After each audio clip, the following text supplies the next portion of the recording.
అమ్మ అమ్మాయి అంటే గౌరంగా నేను మారాము చేస్తే పావురంగా అమ్మ చెంపలు ముద్దాడి సంకల ఎత్తుకుంటది ముద్దాడి సంకల ఎత్తుకుంటది ముద్దాడి సంకల ఎత్తుకుంటది రత్నమా మెరిసే ముఖ్యమా నా బంగారు కంగని అంటది అడుకున్నా లేదా కూర్చున్నా రామ బంటోలే కాపల ఉంటది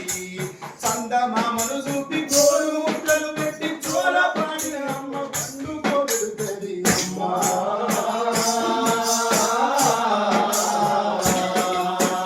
అమ్మనైనా అమ్మ పాట వింటే ఎంత మధురమో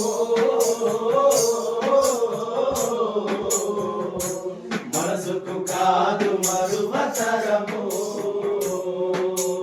అమ్మనైనా అమ్మ పాట వింటే ఎంత మధురమో మనసుకు కాదు మరువతరమో